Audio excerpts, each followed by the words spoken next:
Alaikum. Hi viewers, how are you? I welcome you all to the new episode from the accountants platform.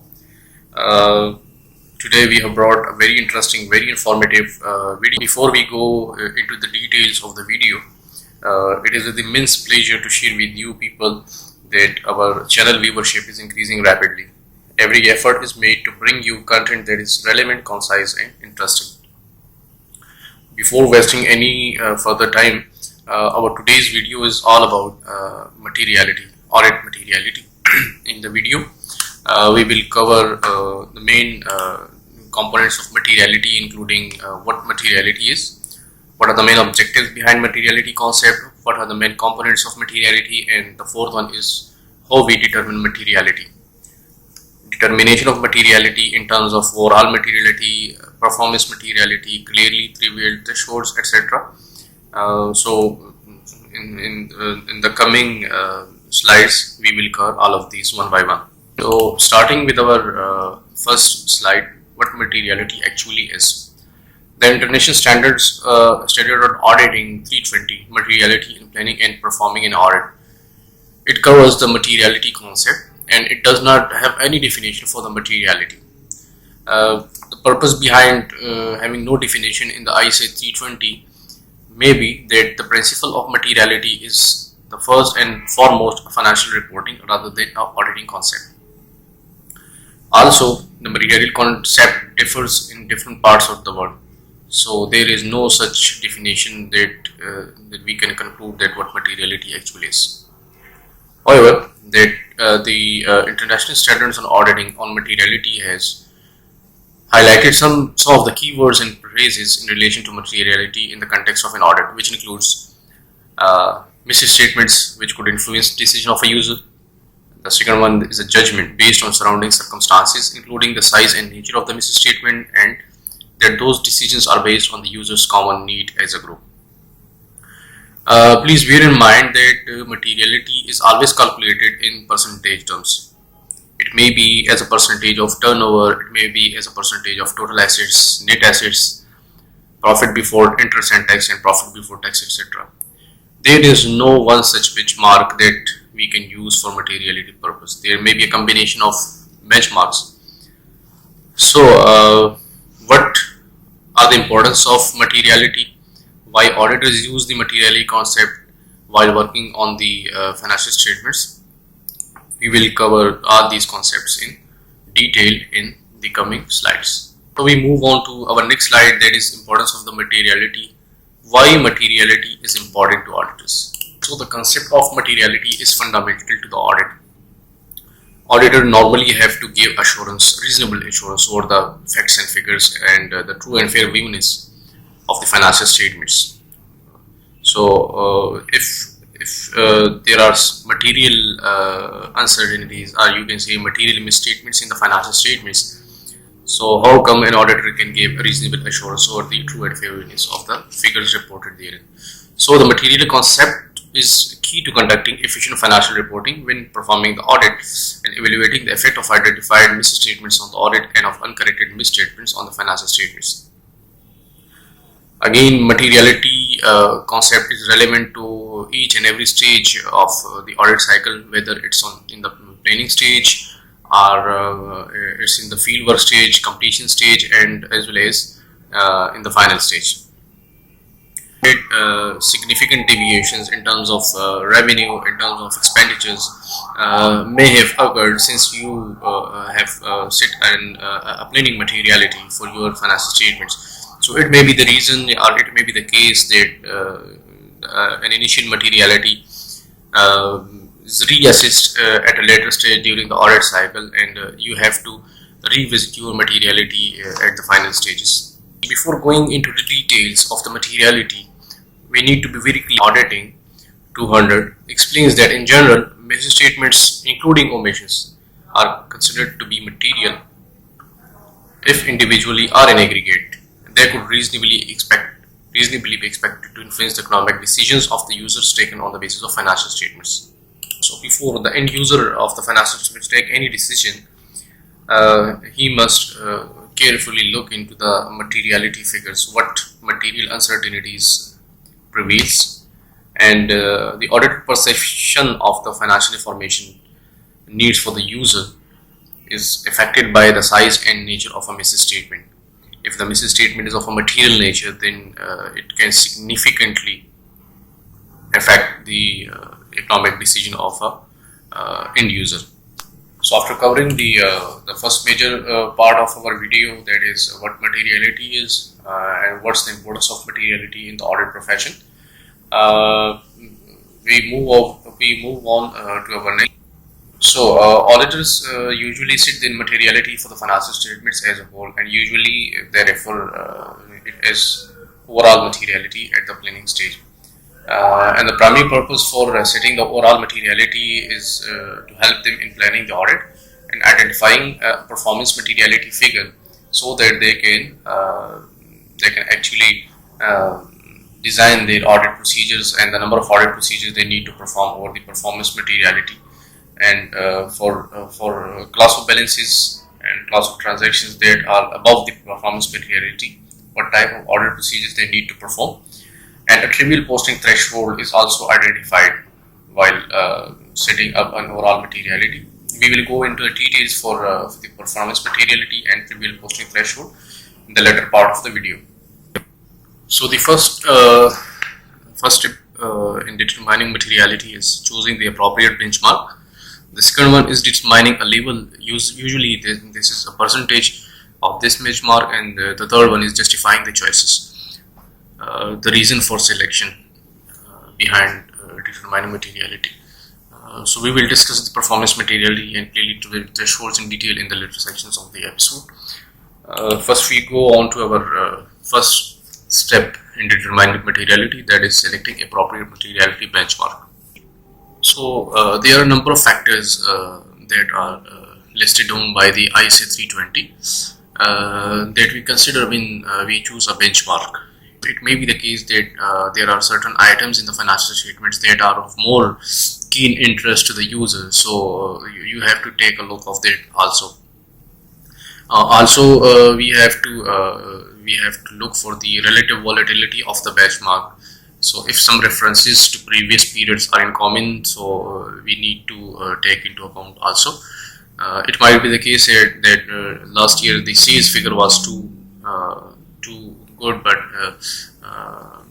current year the sales are dropping very rapidly. So the benchmark for the last year to be the sales revenue was appropriate, but it may be inappropriate to use the sales revenue as a benchmark for the current year. So you have to take a look into it also. So once again, materiality is always calculated as a percentage figure of the benchmark set. Suppose if you have determined your materiality and you have selected total turnover as an appropriate benchmark, so the materiality will be as a percentage of the total turnover. The ISA 320 lists down a few of the examples of the benchmarks. Some of these are total turnover, total expenditure, total assets, net assets, profit before tax, profit before interest and tax, total equity, and there may be other benchmarks also that can satisfy the user needs, and you have to tailor your benchmark accordingly. So while you are selecting an appropriate materiality benchmark, there is no such benchmark that has the answer for all the questions. There is a reason behind there's a reason behind this thing.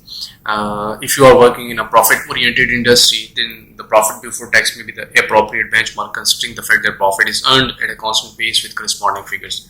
There is no very significant variation of profit in the current year as well as for the corresponding period. So profit before tax or profit, you can say the profit before tax will be the appropriate benchmark while you're using the overall materiality.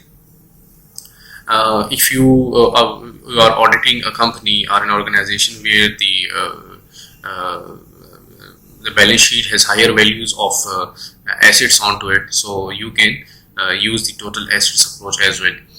If you are auditing a non-profit organization or an NGO, there the total expenditure will be much appropriate and more appropriate benchmark as compared to the other benchmarks.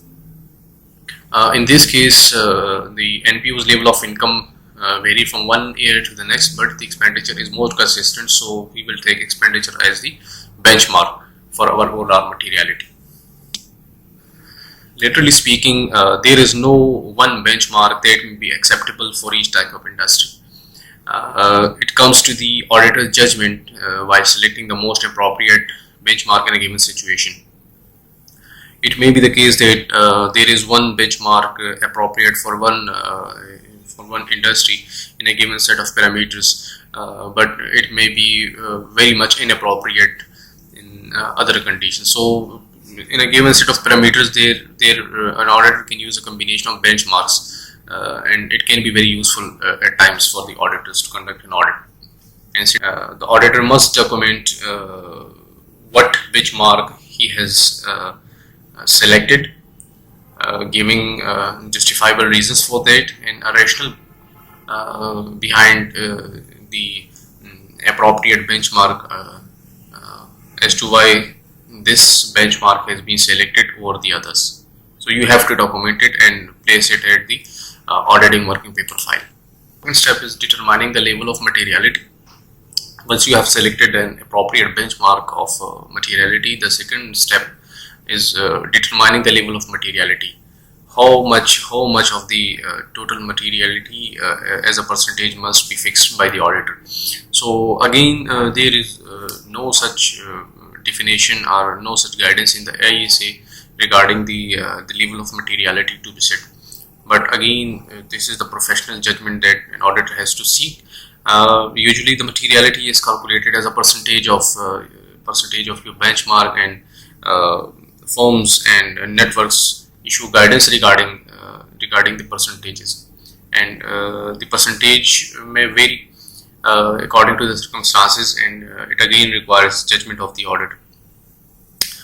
Generally, accepted percentages are for profit before tax, it's 3% to 5%, for total turnover 1 to 2%, and gross assets 2 to 3%. If you look at the example highlighted in the slide, you can see that a company has a turnover of 10 million in 2020 and 9 million in 2019. Profit before tax, we don't need that because the company is revenue oriented, so we will go for the revenue side as a benchmark.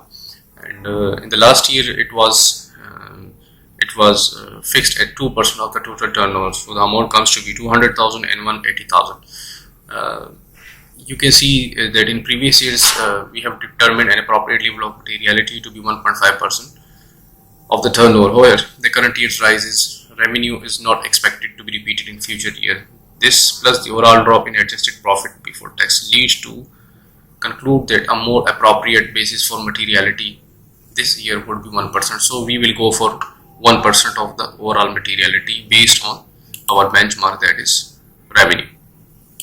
So now we come to our performance materiality. What performance materiality is?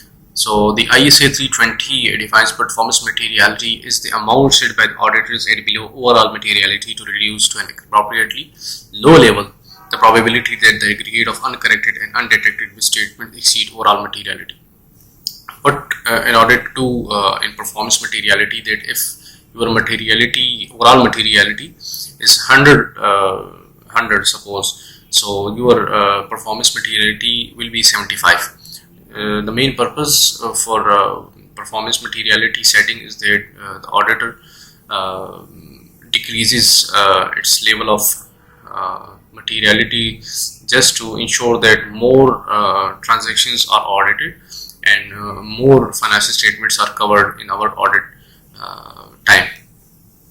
Having set overall materiality, performance materiality is the lower figure. Again, how much lower than the overall materiality, it totally depends on the professional judgment of the auditor and the environment in which the company operates. But usually, as a generally accepted principle, 75% of the overall materiality comes to be our performance materiality. If you look into the example, you can see that performance materiality is 75% of the overall materiality. and for a 10 million turnover, the overall materiality comes to be 75,000 only. Performance materiality is used in two stages of performing the audit. The first one is at the planning stage. It will help auditors to identify what areas they need to audit and how much time and what type of work they need to do. Simply, your audit procedures are directly dependent on your areas identified for the audited, and performance materiality plays a key role while you are selecting areas for audit. And the second one is you can use the performance materiality during the early fieldwork stage, just after you have completed your planning stage and you have started working on major areas. So you can also use the performance materiality at that stage. To share with you an example of performance materiality, you can see that if the value of the accounts receivable, we will take accounts receivable as an example. If our accounts receivable value or account balance in the financial statements is only 40, say PKR, so your plain approach must be that you do nothing, as there is no risk of material misstatement. The amount is already well below the performance materiality. If we increase the amount to 80 rupees, you can 80,000 rupees, sorry. So you can see that the amount is well above the performance materiality, but still it's very low as compared to the overall materiality. So auditors may need to do something. Something means they are likely to do analytical procedures, projections. You can say a variance analysis for the accounts receivable section in the financial statements. And if we increase that figure to 105,000, so you can see it's considerably more than the performance materiality as well as the overall materiality. So more work need to be done, more evidence need to be collected by the auditors, and auditors may decide to test a sample of individual transactions. Auditors can send balance confirmations to the major accounts receivable parties. So much work will be required to give a reasonable assurance on the accounts receivable figures in the financial statements. So moving on to the last part of our video, what a clearly trivial threshold is. So the level below which misstatements are deemed to be trivial has been set at 5% of the overall materiality. Suppose you have a materiality of $100,000. Then your clearly trivial threshold is only $5,000. It means that all the transactions that are well below the value of $5,000, you don't need to do anything for them. You don't need to perform audit procedures on an account balance or a class of transaction that has a value of 5,000 or 5,000 below. If we continue with the previous illustration, the clearly trivial threshold is 5% of the overall materiality, as already said. You can see overall materiality is 100, the performance materiality is 75, and the clearly trivial threshold is 5. So the last part is materiality reassessment during the audit. It may be the case that you have set up overall materiality at the planning stage, and later on you come to know that the initial stage performance materiality need to be revised. There were highlighted some circumstances that mandates the requirement that your materiality need to be reassessed. So auditors may need to revise overall materiality during the audit if they become aware of any information during the audit that may cause them to determine a different amount initially. This can arise in practice. Whenever you go for an audit, it's always a practice that the overall materiality is determined prior to the entity's year end based on the forecast information. And it's very usual that the forecast information does not necessarily be the actual figures reported on the balance sheet date. So variations are there, and if there is significant variation from the forecast information, then you need to reassess your materiality figures at a later stage. It may be due to unplanned disposal of part of a business or material audit adjustment being identified later stage. If the auditor conclude that a lower overall materiality is appropriate, they also consider whether it is necessary to revise performance materiality, and if so, they consider the impact on the nature, timing, and extent of their audit procedures. It's very obvious that if your overall materiality is changing, so your performance materiality will do change accordingly, and with your performance materiality changing, your audit procedures, your performance materiality impact on the testing, your audit sampling, each and everything is going to change if required by the auditors. So viewers, this was all we had for today. Informative, interesting, and don't forget to like, share and subscribe to the YouTube channel to get new information videos. Till next time, see you. Allah Hafiz.